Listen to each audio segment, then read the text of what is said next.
Aquí comienza Reunión de Pauta, con la conducción de Sebastián Aguirre.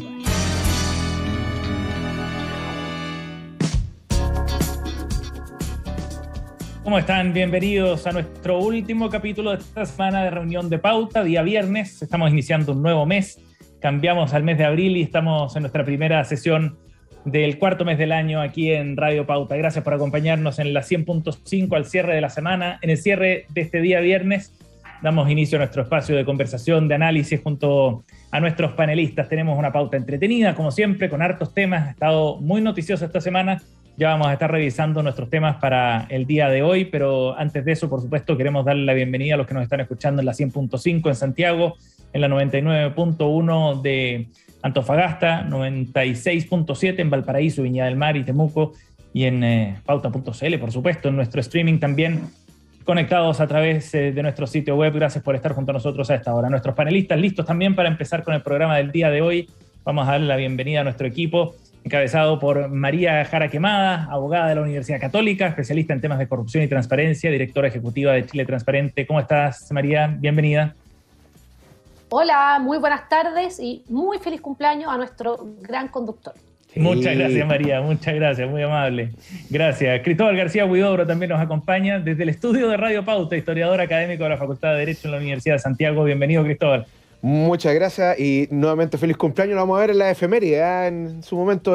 Sí, por supuesto, vamos a recordar. Ese día, un 1 de abril de 1984, llegaba a este mundo este joven y humilde periodista. Así va a partir la pero efeméride. así como en Corea del Norte, hubo un doble arcoíris, salió una supernova, una cuestión así. Claro, con un rato épico, le vamos a poner color obvio al asunto. Y está con nosotros también, gentilmente aceptó nuestra invitación, Edgardo Riveros, abogado, ex subsecretario de Relaciones Exteriores, magíster en Derecho Internacional Público y Ciencia Política en la Universidad de Bonn, académico de la Universidad Central. Edgardo, gracias por estar con nosotros. Bienvenido. Un placer, Sebastián. Me sumo a las felicitaciones por el cumpleaños. Muchas gracias, muy amable. Agradezco mucho. Gracias por estar con nosotros. Le prometo que nos ponemos más serios más adelante, Edgardo, ¿eh? Para que no se espante con nuestro panel de hoy día.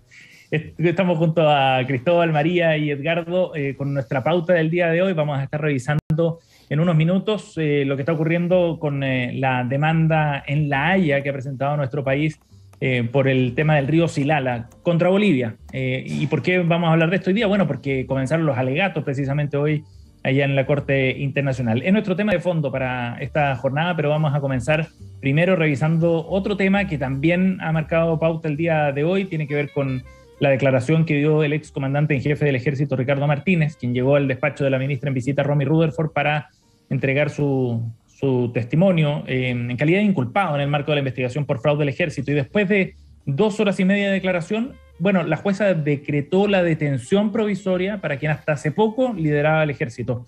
Es de 5 días como plazo máximo hasta que se resuelva cuál va a ser su procesamiento.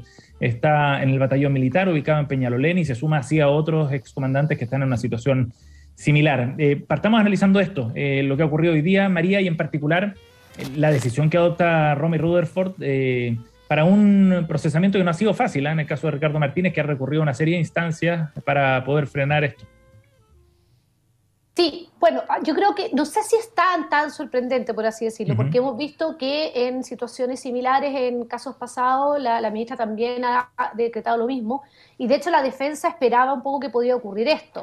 Por eso también se llevó a cabo la renuncia justo unos días antes de que en el fondo le tocara dejar el cargo, porque se sabía que no iba a ser algo como bien visto que un comandante en jefe en ejercicio en el fondo terminara detenido por investigaciones de corrupción, lo cual es bastante grave.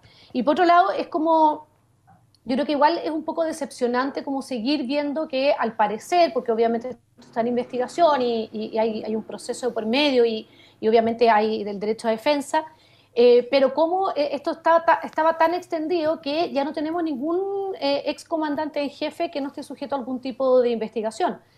Quizás en el caso de Cheire, claro, ahí podríamos hablar ya que tiene que ver con lo que usualmente se está investigando en las Fuerzas Armadas, que es el tema de la violación a los derechos humanos. Pero en el fondo, desde que se destapó el Milicogate, etcétera, hemos visto una seguidilla de casos en el Ejército que yo creo que lo único que viene es a confirmar que había una serie de déficits institucionales que hacían que fuera mucho más fácil ejercer este tipo de fraude y que fueran más difíciles de detectar, pero además que generalmente quedan en la impunidad. Entonces yo creo que igual es una señal potente lo que está ocurriendo en el sentido de decir, bueno, esto no va a seguir quedando en la impunidad. Yo creo que ese tipo de situaciones había generado y genera parte de una gran crisis de confianza institucional que tenemos. Y también lo que se ha señalado como una especie como de doble justicia, que hay una justicia para los pobres y para ciertos tipos de delitos y otra justicia para cierto tipo de delitos relacionados generalmente a delitos económicos o de cuello de corbata o de corrupción, donde habría mayor impunidad. Entonces yo creo que esa señal es potente en ese sentido, pero también yo creo que esto debería levantar las alertas en el gobierno que acaba de asumir, que tiene múltiples desafíos, pero de que esto no solo se enfrenta en el fondo judicialmente, esa es una arista que lo está enfrentando de una manera, al parecer, muy efectiva y muy valiente la ministra Rutherford, pero además con políticas públicas. O sea, tenemos que ver qué cambios generamos, que ya se han generado algunos, para que esto no siga ocurriendo y al gobierno en el fondo no le sigan estallando este tipo de casos en su propio, en el fondo, gobierno. Cristóbal. Bueno, la María lo dijo, ¿no? Esto era crónica de una muerte anunciada, era muy obvio, era muy posible. De hecho, no es raro que la ministra Rutherford haya hecho esto. ¿Por qué? Porque en el fondo, bueno, está aquí ya entrar en los oscuros caminos de la justicia militar, que utiliza un sistema muy parecido al antiguo sistema inquisitorial o inquisitorio, ¿no?, que existían antiguamente en Chile en materia penal. Hace este análisis, o sea, ella cita a declarar al general Martínez, pero lo cita a declarar sin su abogado. De hecho, hay un recurso pendiente en estos momentos en el Tribunal Constitucional relativo a la constitucionalidad de esta acción. Y por otro lado, claro, lo deja detenido con arraigo nacional fundamentalmente porque a partir del 5 de abril hay que tomar la decisión de si se le va a procesar o no. Es decir, si se le procesa, se mantiene la lógica de que tiene que estar detenido, porque siempre se presume el peligro de fuga, en fin, del antiguo sistema, y por lo tanto lo que estamos viendo es parte del procedimiento normal. Ahora, yo creo que la María da en el clavo con algo cuando dice, claro, nosotros... o sea, es uno de los motivos por los cuales renuncia, ¿no?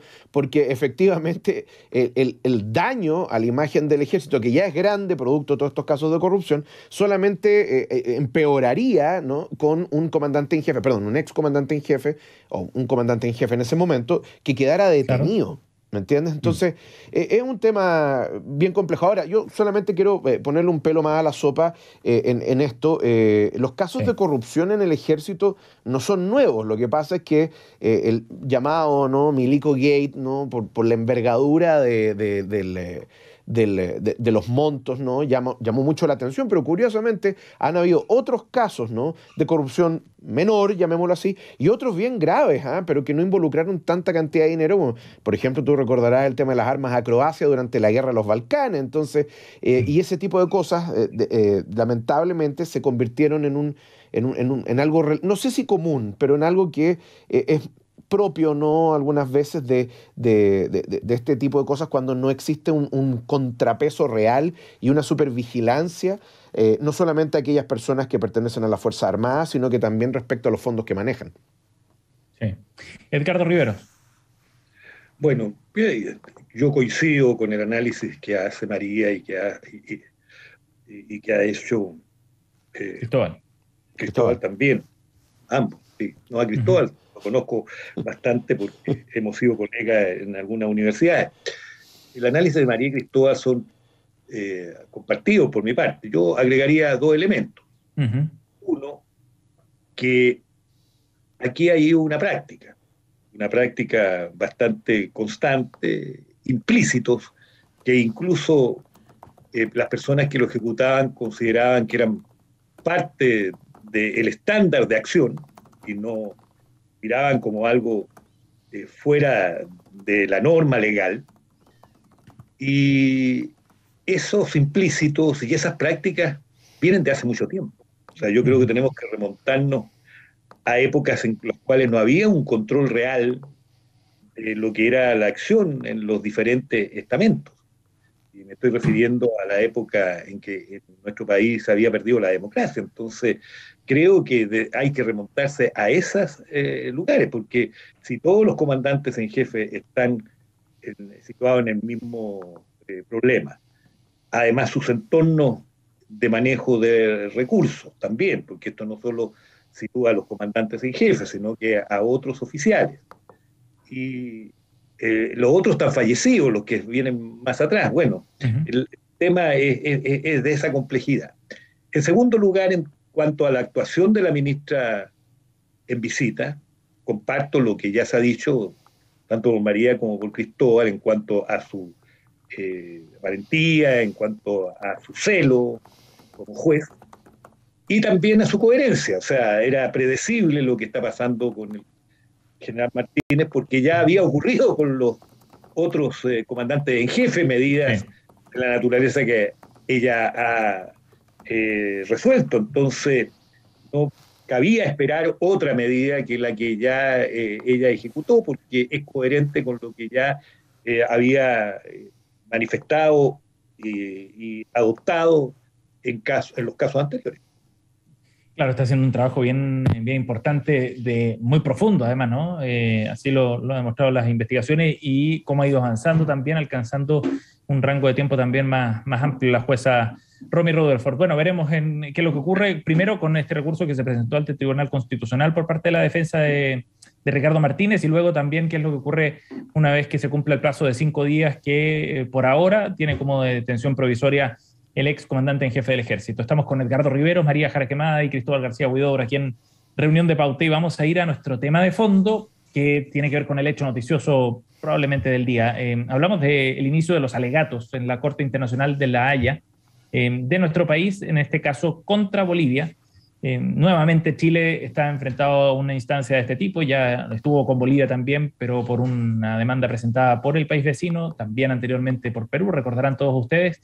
Y bueno, ahora comienzan los alegatos de este caso, que empezó formalmente en junio de 2016, cuando Chile presenta esta demanda ante la Corte para pedir que declare al río Silala como un recurso natural que atraviesa ambos países, como un curso de agua internacional, contraviniendo así la posición boliviana. Esta acción judicial surgió en todo caso a raíz de una declaración que hizo el entonces presidente Evo Morales, cuando amenazaba con denunciar a Chile ante La Haya por el supuesto robo de las aguas de este río. Y en ese contexto entonces comienzan las exposiciones, quizás hacia fines de año hay diferentes proyecciones, no podamos tener un fallo de la Corte respecto a este tema, pero lo interesante es ponerle en contexto los argumentos que están entregando ambas partes también para este hito, este nuevo litigio que enfrenta ambos países. Edgardo, ¿cuál cree usted que son las opciones reales que tiene Chile de ganar esta demanda? Bueno, las opciones hay que situarlas en el marco de qué es lo que contiene la demanda de Chile, porque el resultado del pleito se mide por lo que Chile, o el demandante, en este caso Chile, pide. Y la petición chilena tiene variados elementos, pero el principal, el eje, es que solicita a la Corte Internacional de Justicia que juzgue y declare que el río Silala es un curso de agua internacional, cuyo uso se rige por el derecho consuetudinario y que manifiesta, por lo tanto, que los estados ribereños tienen derecho a un uso equitativo y razonable de esas aguas.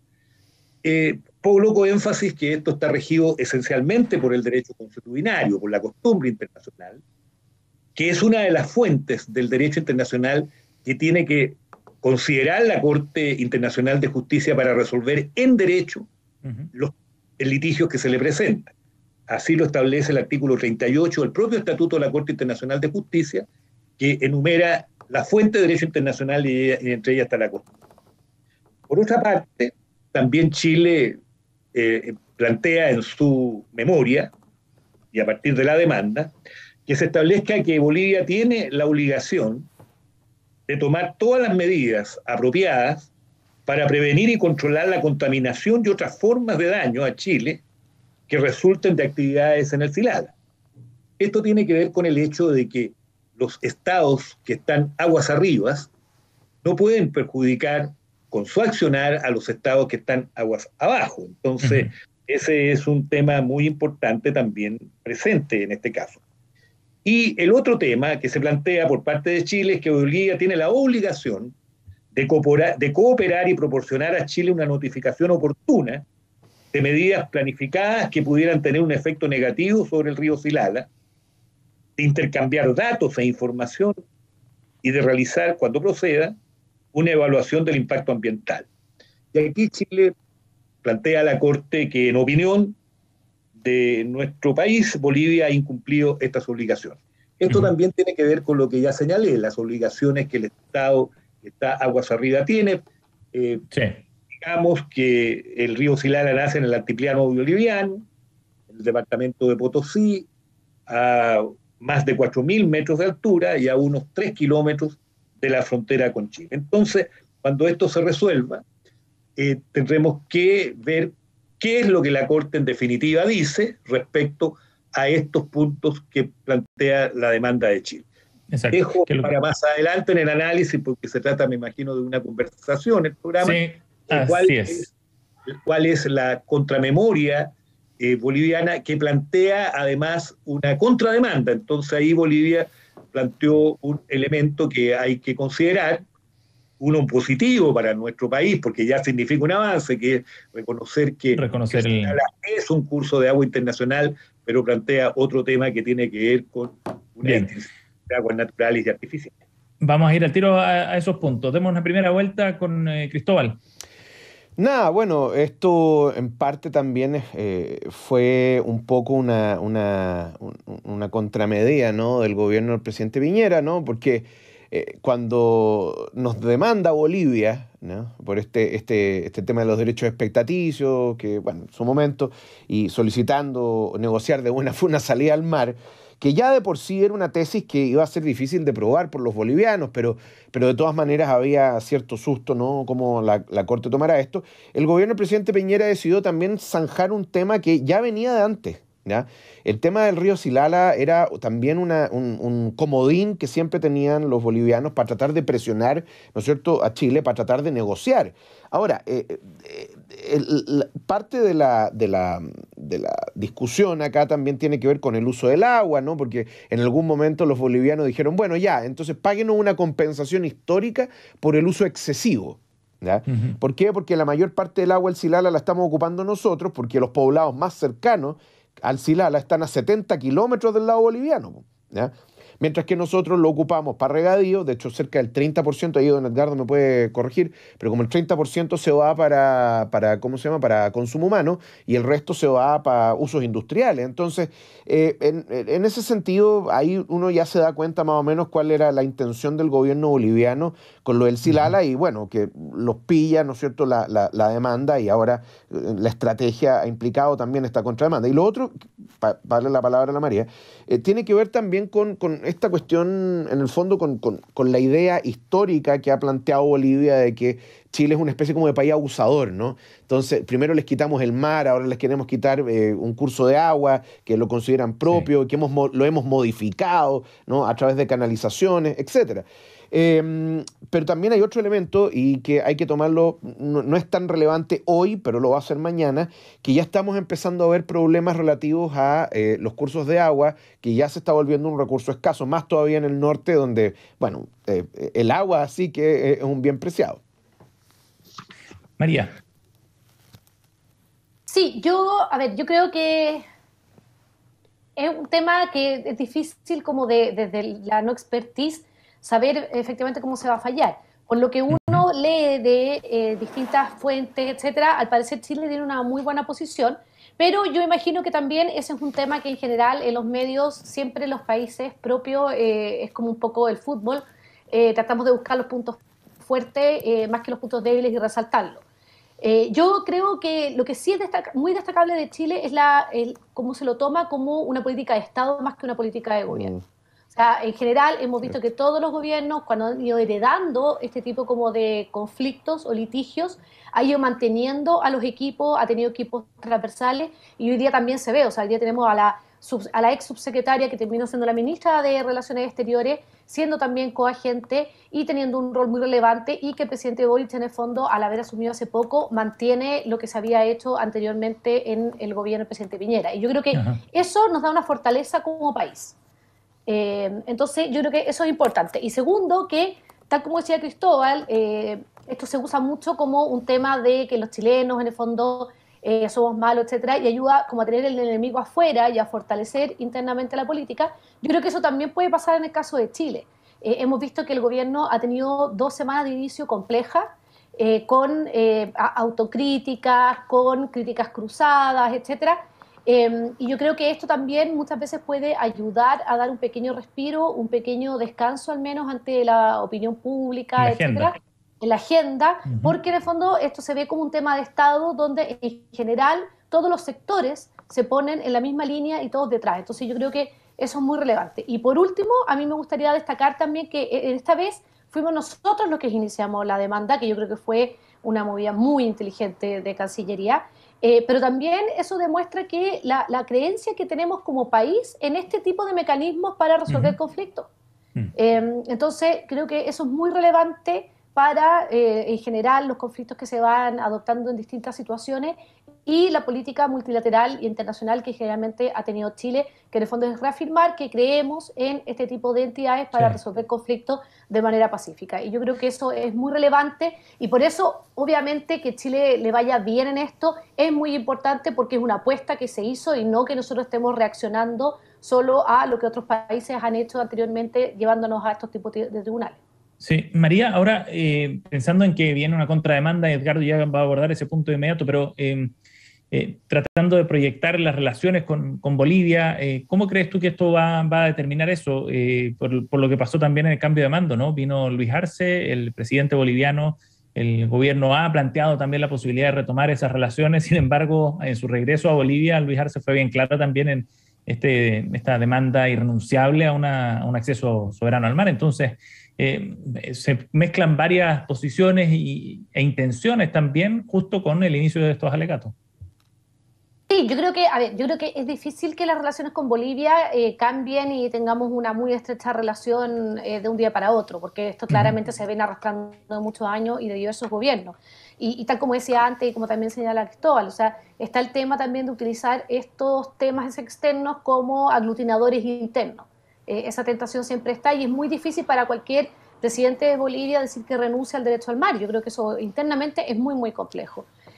Sin embargo, no creo que el caso de Silala, especialmente si es que Bolivia ya se allanó, por así decirlo, a cierta parte de la demanda chilena, yo creo que no creo que esto vaya a profundizar aún más las diferencias, para nada. Yo creo que en el fondo creo que se podría mejorar la relación, creo que además, y es lo que pasa generalmente en América Latina, aunque Edgardo sabrá mucho mejor que yo, que en general cuando los gobiernos son de un signo político más afín o más similar, hay más posibilidades, en el fondo, más chances de tener conversaciones más fluidas que cuando eso no ocurre. Y en este caso, yo creo que el gobierno del presidente Boric, el gobierno del presidente Arce, claramente tiene mayor afinidad que la que podría haber tenido, por ejemplo, el gobierno de Áñez con Boric o del presidente Piñera con Arce. Entonces, creo que por ahí quizás pueden haber ciertos avances, pero es un tema que se viene arrastrándose tanto tiempo que no creo que lo del Silala vaya a agravar profundamente esta relación.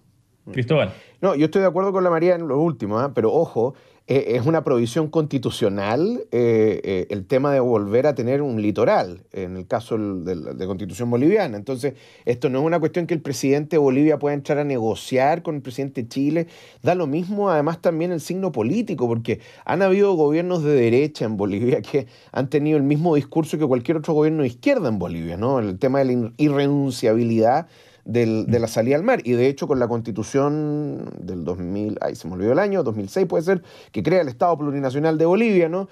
Se establece como provisión constitucional el que todos los presidentes de la República tienen que hacer todos los esfuerzos posibles para conseguir una salida al mar. Entonces, nosotros no vamos a tener relaciones diplomáticas con Bolivia, a menos que, porque tenemos consulares, pero no diplomáticas, a menos que nosotros estemos dispuestos a conceder algo de eso. Y yo creo que ningún gobierno chileno, no importa el signo que tenga, se va a atrever a siquiera hacer algún ápice de cesión territorial, al menos si quiere continuar gobernando el país. Sí, a partir de lo planteado por María y Cristóbal surgen varios elementos. Primero, precisar el que Chile presentó la demanda considerando que el 23 de marzo del 2016, en el marco de la conmemoración de la batalla de Calama, que había en el año 1879, el presidente Morales acusó a Chile de uso ilegal y no se limitó en el lenguaje porque utilizó la palabra y robo de las aguas del Silala. Sí. Y junto con eso señaló la disposición de demandar a Chile ante la Corte Internacional de Justicia. Sí. Eso es lo que hizo que el Estado de Chile, y en ese momento la Cancillería conducida por Heraldo Muñoz y la presidenta Bachelet, decidieran demandar ante la Corte Internacional de Justicia, porque estábamos en pleno proceso en la propia Corte Internacional de Justicia con el tema demandado por Bolivia de acceso soberano al mar y la obligación de Chile de negociar tal acceso. Entonces este era un elemento más que se agregaba a ese cuadro y por lo tanto había que reaccionar porque podíamos estar en una incertidumbre de un nuevo proceso. Quién sabe, en 2, 3 años era lo que se planteaba por Bolivia que lo iba a plantear. Y como nosotros teníamos certeza de la naturaleza internacional del río Silala y de que lo que el derecho internacional plantea en cuanto a los ríos, a los estados ribereños de los ríos internacionales, bueno, se demandó. Ese es el cuadro preciso. Luego, esto ha sido mirado como una política de Estado y yo quiero rescatar lo que aquí se ha señalado. Efectivamente, los gobiernos de distintos signos han mantenido los equipos, y no solo en este juicio, en los anteriores también. En este caso concreto se mantuvo a Jimena Fuentes, que diría subsecretaria de un gobierno de un signo distinto, por el presidente Piñera. También los coagentes, fue reemplazada María Teresa Infante porque fue elegida como jueza en el Tribunal del Mar y fue reemplazada por la entonces subsecretaria y ella continúa ahora como agente. Ese es otro tema que hay que dejar planteado. El otro tema es que Bolivia cambió su actitud frente al tema del Silala.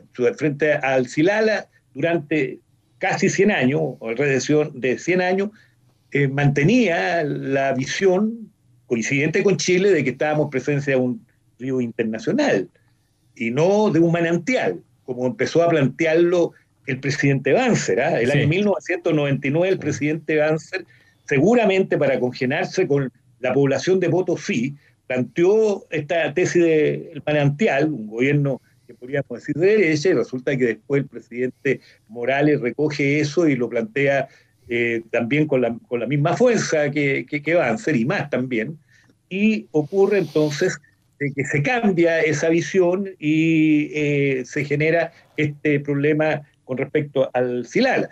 Hay que observar que ya en el Tratado de 1904 había un mapa que dejaba establecido la situación del Silala. Del Silala, sí.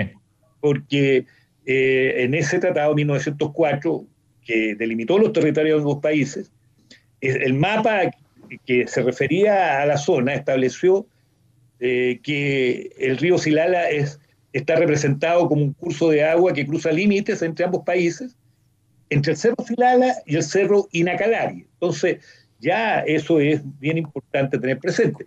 Y desde esa época ya se dibujaba un río de una extensión de alrededor de 10 kilómetros, 4 kilómetros cruzando territorio boliviano, 6 kilómetros cruzando territorio chileno. Entonces, todos estos elementos hay que tenerlo presente y que hoy día estuvieron en el relato y en el alegato de la gente Jimena Fuentes y de los abogados que ya acompañaron ese alegato.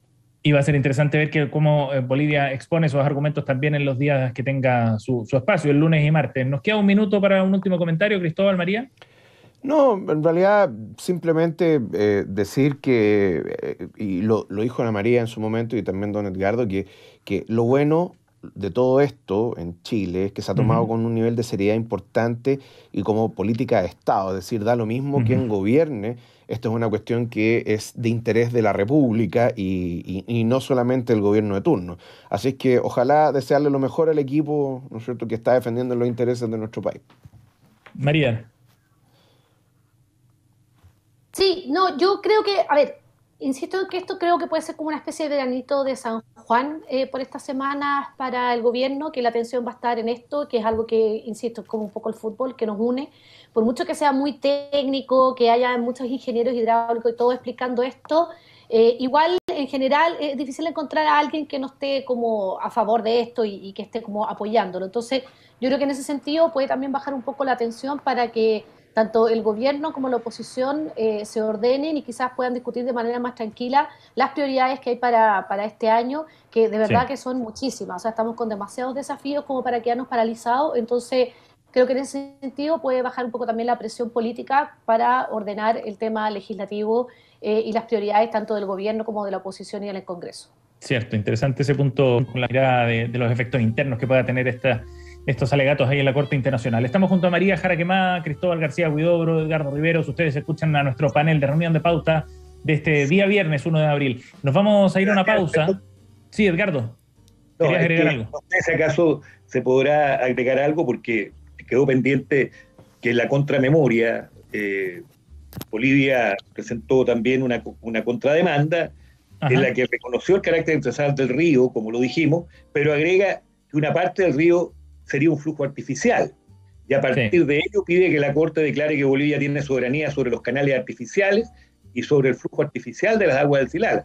Esto es bien difícil aceptarlo, porque yo creo que la Corte tampoco lo va a aceptar porque es tratar de crear dos naturalezas jurídicas distintas, uno para la natural y otro para la artificial, tratándose de un solo flujo de agua, ya sea subterráneo o a superficie. O esto va a superficial, tener importancia porque va a establecer jurisprudencia.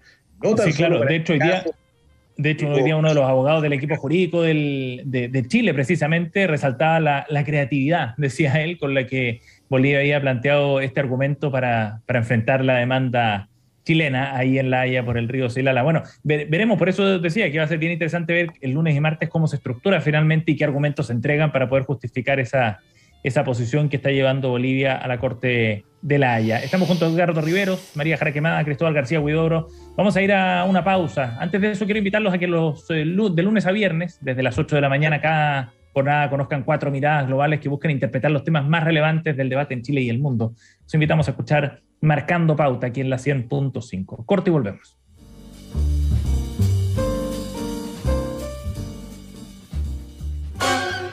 Teatro Municipal de Las Condes presenta El Violinista en el Tejado, el musical. Ganador de 10 premios Tonys, incluido Mejor Musical. Alegría, familia, risas y por sobre todo, tradición. Con Daniel Muñoz, Sara Pantoja, Susana Hidalgo, Francisco Baño Baitía, José Antonio Raffo, Felipe Contreras, junto a un gran elenco.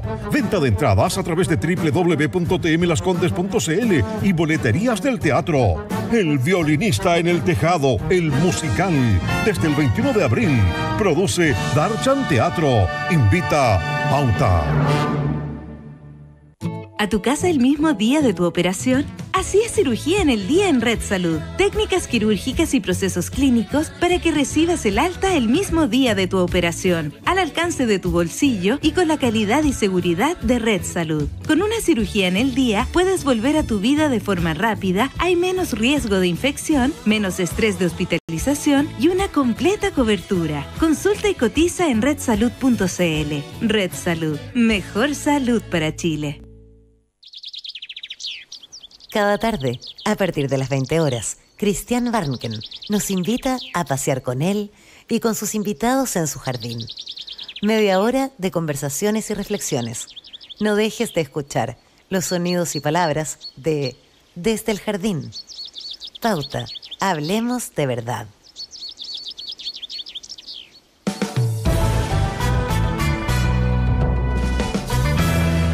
Hola, quiero invitarlos a que se informen de los hechos más relevantes que marcan la mañana informativa aquí en Pauta.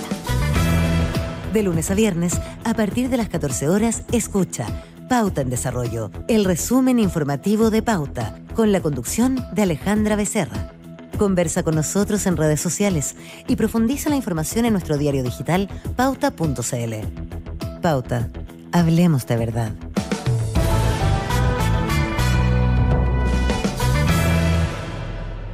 Ya estamos de regreso. Escuchas Reunión de Pauta. Pauta 100.5. Ya estamos de vuelta aquí en Reunión de Pauta, en esta edición de día viernes 1 de abril, y recordamos en nuestra efeméride del día de hoy que hace 47 años se concedió la patente de un muñeco articulado de plástico presentado por una empresa alemana. Su nombre, Playmobil, y se ha transformado en un juguete ícono, ¿no?, de varias generaciones. Comenzó en 1974 esta historia, cuando el propietario de la empresa, Horst Brandstatter, solicitó a su jefe de desarrollo, Hans Beck, crear un nuevo sistema de juguete, y el diseño inicial era extremadamente simple, apenas especificaba algunos detalles sobre cómo debía ser este juguete, y años más tarde estos pequeños muñecos se convertirían en todo un símbolo, como decíamos, de entretención para distintas generaciones, vigente hasta el día de hoy además, con sus líneas tan sencillas y su estructura tan simple, junto con el Lego probablemente uno de los juguetes más transversales, ¿no?, más reconocibles también a nivel mundial y por tantas generaciones, como decíamos. Estamos recordando aquel hito, ¿no?, de la juguetería. Sebastián Aguirre también. Bueno, pues. también, lo sumamos como la segunda efeméride. 38 primaveras, 38 otoños también. Exactamente. Y me enteré además hace un rato que la diputada Carol Cariola también estaba de cumpleaños hoy día, este 1 de abril, ¿no? También otro cumpleañero, en triple efeméride de este 1 de abril. Le mandamos un feliz cumpleaños a la diputada. Escuchas a Sebastián Aguirre en Reunión de Pauta. Pauta, hablemos de verdad. Ustedes escuchaban a Edgardo Riveros, a María Jaraquemada, a Cristóbal García Huidobro, nuestro panel de este viernes. Nos vamos rápido, si les parece, a nuestra noticia colada, para aprovechar de revisar estos 3 temas que están muy interesantes en la selección de temas que ha hecho nuestro panel para el día de hoy. Partamos conversando junto a María y su noticia colada de lo que está ocurriendo con esta investigación por presunto fraude por subvenciones en la campaña a gobernadora metropolitana de Karina Oliva. Surgieron nuevos antecedentes esta semana, María, cuéntanos. Sí, bueno, se está investigando por parte del Ministerio Público también, no solo por parte del Servicio Electoral. Y yo creo que ahí hay varias cosas que destacar porque yo quise traer esta noticia. Primero, la noticia en sí, que es lamentable y que obviamente yo creo que tuvo un gran impacto también en su posibilidad de ser electa, como constituyente, pero yo creo que también hay un tema que es, como senadora, hay un tema que no es menor, que es, hoy en día se está discutiendo en la Convención Constitucional varios temas que tienen relación con esto, y que yo creo que este tipo de noticias ojalá se tengan presente al momento de legislar o de establecer estas normas en la Constitución. Por ejemplo, el servicio electoral. Si nosotros recordamos, esta noticia o este caso se conoció por una investigación que hizo un medio de comunicación, que fue CIPER en su caso. Claro. Y no tanto por los propios como controles internos, etcétera, de las rendiciones que hace el servicio electoral. Entonces yo creo que ahí hay un tema. Hemos visto que en general al servicio electoral se le dieron mayores funciones después de los casos de financiamiento ilegal de la política, pero al parecer varios de estos casos muchas veces se detectan más bien por la prensa o por otros medios de control que no son los controles internos del servicio electoral. Entonces yo creo que ahí hay que ver cómo cuando una vez se le da facultades a entidades, si esto no se acompaña de las capacidades reales internas también, como que tengan el presupuesto, el personal capacitado, etcétera, puede quedar también en letra muerta. Y yo creo que ahí hemos visto como un déficit, o al menos eso estimo yo, un déficit del servicio electoral respecto a quizás estar fiscalizando más en terreno, hacer auditorías aleatorias, para que eso también sea un desincentivo a este tipo de hechos, ¿ya? Y segundo, el tema de los movimientos sociales o los movimientos, las listas de independientes, que hoy día, entiendo, se rechazó esa posibilidad en la Comisión de Sistema Político, lo cual a mi juicio es una buena noticia, porque lo que tenemos que hacer es fortalecer más a los partidos políticos y no aprovechar que están en una baja popularidad, debilitarlos aún más, ¿ya? Está bien, hay gente que dice, no, es que es necesaria la competencia, pero yo creo que esa solución es pan para hoy, hambre para mañana. Y creo que, en el fondo, al poder permitir a este tipo de instituciones con una regulación un poco más débil, yo creo que podríamos también tener más de estos casos donde no hay personas, en el fondo, que se hagan realmente responsables de tener candidatos y candidatas que tienen cierto compromiso con la democracia, con la integridad, con los procesos electorales, con programas, a los cuales después, en el fondo, se le puede hacer responsable de ciertos temas.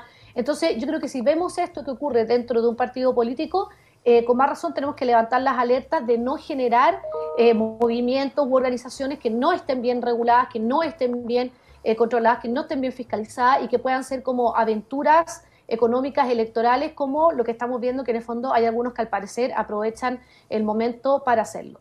Y por último, lo último que quisiera decir de esta noticia es que la verdad es que también es lamentable, o sea, que veamos cómo se intentan aprovechar este tipo de instancias para, en el fondo, el enriquecimiento personal. Por lo que se señala en la investigación, fue bastante amateur, por así decirlo, la rendición de cuentas, y para varios funcionarios del CERVEL era bastante evidente que acá se estaban inflando gastos y que en el fondo se van a cruzar esa información con los movimientos de las cuentas corrientes personales, y me parece muy bien que en ese sentido, luego de esta investigación de un medio de comunicación, como nos gusta decir, las instituciones funcionen y estén haciendo la pega para que, si esto se comprueba, hayan sanciones adecuadas.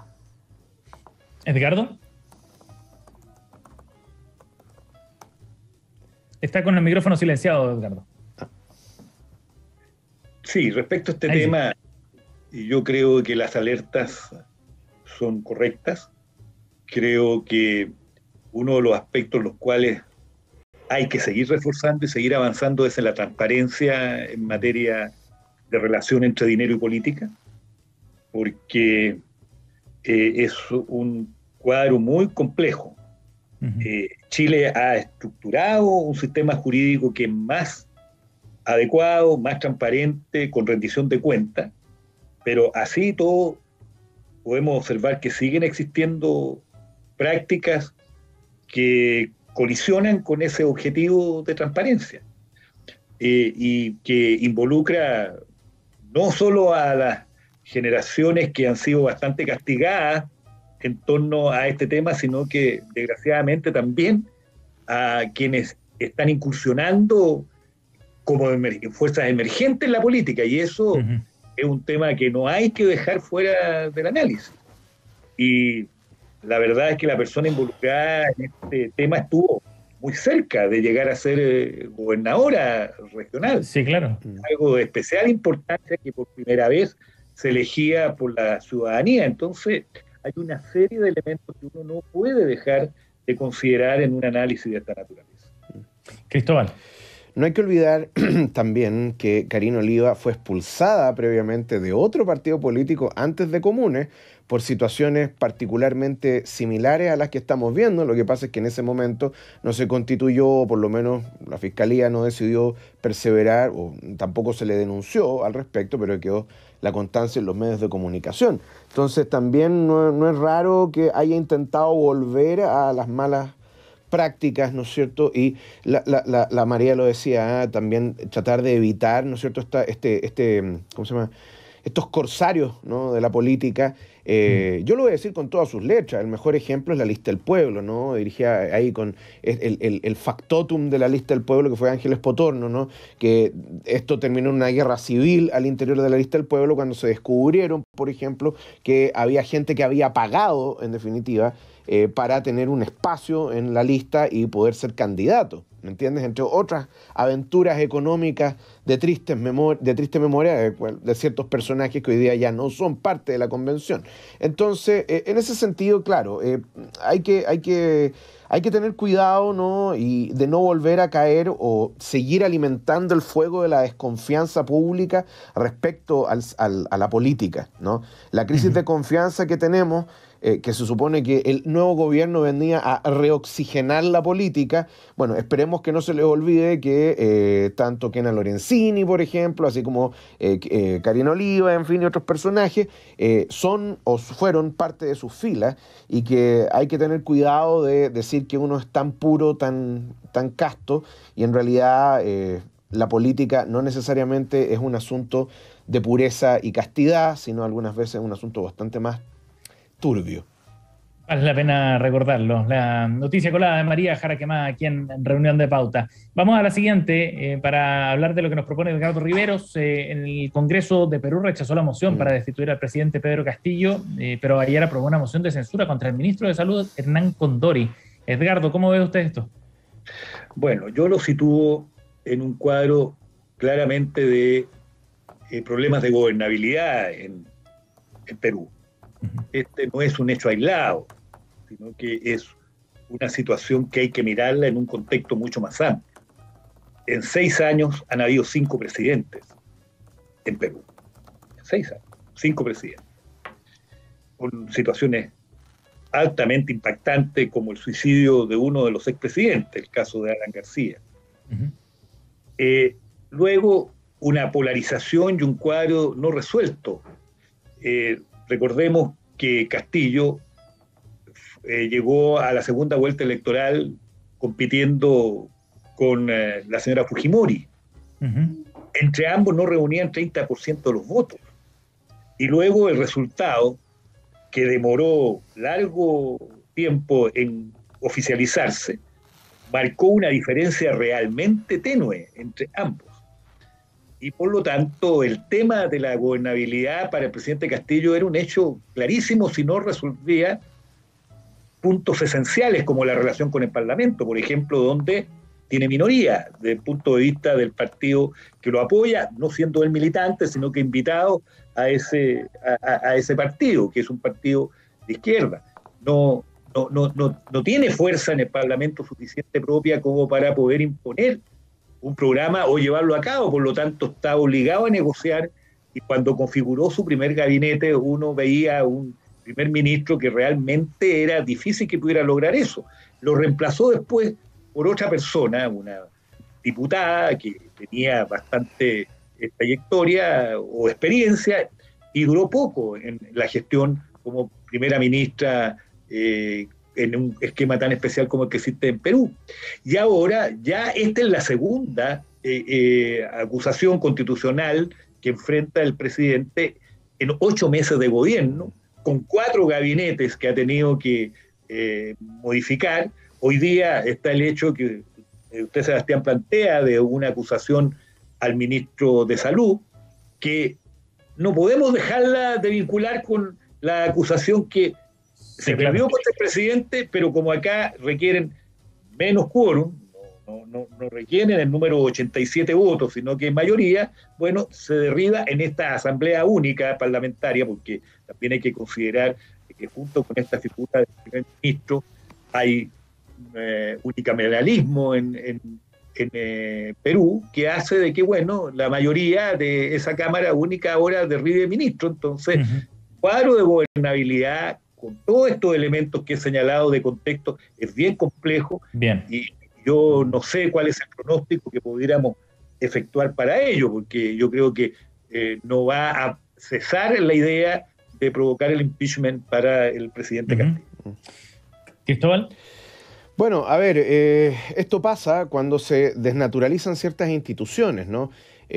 Durante los gobiernos previos, estoy pensando en Yantumala, en fin, y otros, se mantuvo más o menos tranquila la cosa, sin perjuicio de que se utilizara la herramienta de las acusaciones, fundamentalmente para picanear a los gabinetes, ¿no? Y de alguna manera hacer que los presidentes de la República pusieran ministros que fueran de la confianza del Congreso, cosa que es propio de los regímenes parlamentarios y que también se puede dar en los regímenes semipresidenciales, como el caso del Perú, cuando el gobierno no tiene mayoría. Y esa es una advertencia de tipo idus de marzo, ¿no? Como la que le hicieron a Julio César antes de ir al Senado y terminó asesinado por los senadores, que habría que hacerle a la Convención Constitucional. Porque ahora, y cito al editor general de esta radio, ¿no?, Eduardo Olivares, y al senador Insulza, este unicameralismo disfrazado, ¿no?, que está ideando la Comisión de Sistema Político, nos puede llevar precisamente no solo a todas las advertencias que hay sobre el entregarle aún más poder al presidente de la República, porque pareciera que el camino va por otro lado aquí, en vez de lo que se ha prometido, sino que además también le puede meter un nivel de inestabilidad a los gobiernos que nosotros no hemos visto desde la época pseudo-parlamentaria. ¿Me entiendes? Entonces, con un nivel de fragmentación de partidos políticos, con con falta de disciplina también en los mismos partidos. Si a eso le sumamos también la crisis de confianza que existe, esto puede terminar muy mal y puede ser aún otra muesca más en la confianza de la gente respecto a la política en nuestro país. María. Sí, yo coincido con que esto también es una alerta o nos sirve para mirar en el fondo la relevancia de un buen diseño institucional para la gobernanza. Y eso yo creo que es algo que se ha estado hablando en Chile un poquito antes del proceso de que comenzara la Convención Constitucional. El tema es que yo creo que tampoco hay un acuerdo unánime o muy consensuado sobre qué es lo que lleva esta gobernanza. O qué es lo que en verdad te garantiza una mejor gobernanza. Hay distintas posturas al respecto y yo creo que son todas legítimas. Y creo que aquí en nuestra discusión en Chile nos ha fallado dos cosas. Uno, yo creo que ha fallado eso, el entender que acá hay distintas posturas y que hay distintas posiciones y que una no es mejor o peor que la otra, sino que son distintas elecciones y que tienen argumentos en pro y en contra. Y segundo, respecto de la misma convención, a mí me ha faltado un poco de una mirada quizás con más evidencia, más académica, como ese apoyo creo que ha faltado. Obviamente este es un tema eminentemente político, pero muchas veces creo que hay muchos como sesgos personales o opciones personales que están en el fondo primando para tomar ciertas decisiones y que muchas veces esas no están acompañadas quizás de la evidencia. Entonces, de guata decimos, no, es que el Senado quizás ha trabado la agenda o ha sido muy conservador, pero no sé si es tan así la historia. Entonces, yo creo que eso como que ha faltado un poco, pero a pesar de eso, yo creo que lo que está saliendo de la Comisión del Sistema Político es bastante mejor que lo primero que se había discutido. Y creo que no es tan distinto a lo que tenemos hoy en día tampoco. No creo que sea, no es un salto, no es un cambio radical. En otros países se ha cambiado de sistema. Exacto, en otros países se ha cambiado, efectivamente. Cristóbal, yo te lo digo porque hasta hace poco yo trabajaba en un lugar donde se apoyaron procesos constituyentes en muchos lugares del mundo y los expertos internacionales nos decían, o sea, en otros países efectivamente se ha cambiado radicalmente el sistema de gobierno. Entonces, acá no es un salto tan grande, en muchas cosas se parece mucho, es distinto y yo creo que ha habido déficit en la discusión y en la deliberación. Pero no estamos cambiando a un sistema totalmente distinto. Quizás el cambio más brutal viene de la mano de la descentralización, mucho más que del sistema de gobierno propiamente tal. Pero lo de Perú, yo creo que lo más preocupante de todo es lo que señalaba Edgardo, de tantos presidentes en tan pocos años. Yo de verdad que yo no sé, con todas estas como impeachment y remoción de ministros que ha tenido el presidente Castillo, yo no sé cómo él está llevando, y me imagino que no está llevando a cabo un programa de gobierno, no se está gobernando, porque es básicamente imposible. Y el impacto que eso debe tener para el país, o sea, realmente debe ser terrible. Pero, Cristóbal, si te dejo comentario, nos queda muy poquito tiempo para tu noticia colada y quiero que alcancemos a comentar la noticia de Cristóbal García Huidobro sobre la encuesta CADEM que arrojó que en 7 días la desaprobación del gobierno del presidente Boric aumentó 10 puntos en la última semana. Quiero ver hacia dónde enfocas tú, Cristóbal, esta noticia. A mí no me interesa tanto la cuña, ¿no? Esa de, hoy, miren, 7 días ha pasado esto, sino que en realidad me pongo a pensar en qué es lo que destacó la gente que hacía bajar la popularidad del gobierno. Bueno, yo me acuerdo cuando gobernaba el presidente Frei, el presidente Frei Ruiz Tagle, por si acaso, el presidente Lago, la típica respuesta, ¿no? de los gobiernos era, el gobierno no comenta encuestas. Oiga, ¿pero qué el gobierno no comenta encuestas? Y lamentablemente el gobierno del presidente Piñera, que le gustaba estos concursos de popularidad, empezó a hacerlo y entramos en esta debacle, ¿no es cierto?, donde la encuesta se transforma en un concurso de popularidad.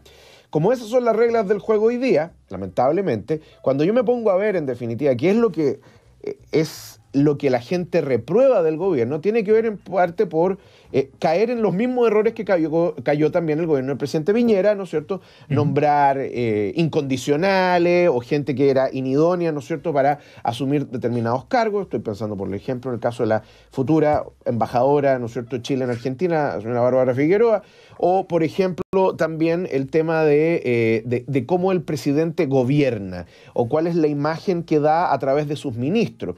Sin ir más lejos, hoy día piensen ustedes que, hace unos días atrás, el subsecretario del Interior, el subsecretario Monsalve, fue recibido con palos y piedras, ¿no es cierto?, su comitiva en la Araucanía. La ministra del Interior tuvo que salir a pedir disculpas, ¿no es cierto?, por utilizar un término que es considerado muy relevante en Argentina, que no se tiene que utilizar. Y además también yo me quedo con la cifra de IMASEC, para ponerle otro pelo a la sopa de hoy día, 6,8, lo cual es un ejemplo claro de la desaceleración. Si nosotros le tomamos a la conducción un tanto errática que ha tenido el gobierno en estos pocos días que lleva, o sea, 2-3 semanas que lleva de gobierno. Y ahora le tenemos que agregar elementos que tienen que ver con el frente económico. El asunto se viene complicado, muy complicado para el gobierno, como ya se había pronosticado antes, y aquí vendrá la capacidad que tenga el gobierno para tener verdadero diálogo. Porque, y sorry, no me voy a quedar sin decir algo de lo que mencionaba la María, pero la María tiene razón en esto y por eso la quiero apoyar. Hoy día existe un espíritu en la convención de que, no es que yo fui electo democráticamente, entonces yo puedo hacer lo que quiera, basta escuchar ¿cómo se llaman las declaraciones de Bessie Gallardo y otros personajes. Pero al mismo tiempo también, no solo eso, sino que el diálogo implica no solamente conversar, sino que incluso tomar ideas de la postura que, aunque sea totalmente, diametralmente distinta a la mía. Hoy día ese diálogo va a ser necesario en esas características al momento de tener que gobernar por el presidente Boric. Bien, lamentablemente nos quedamos sin tiempo, estamos en los 3 minutos finales, así que no vamos a alcanzar a compartir la noticia colada de Cristóbal con Edgardo y con María. Bueno. Quiero dejar el espacio final para los datos y los recomendados que nos traen ustedes, ¿les parece? María, partamos contigo. Sí, yo quiero recomendar, aprovechando que todavía hay relativamente buen clima, hay un buen clima, en verdad. Quiero recomendar mañana una actividad que se va a hacer un lanzamiento de unos libros para niños de la editorial Liebre, que es dirigida por 2 capísimas y que es en un lugar muy lindo, en el barrio Mata Sur, en el Metro Mata, en Ventura Lavalle 470, a las 12. Mañana se lanzan unos libros espectaculares de niños para una actividad familiar y van a haber también talleres para los niños y para las niñas para que las familias vayan a disfrutar y retomemos la lectura y retomemos las actividades al aire libre, así que va a ser con todos los cuidados para el COVID. ¿Repites el lugar, María?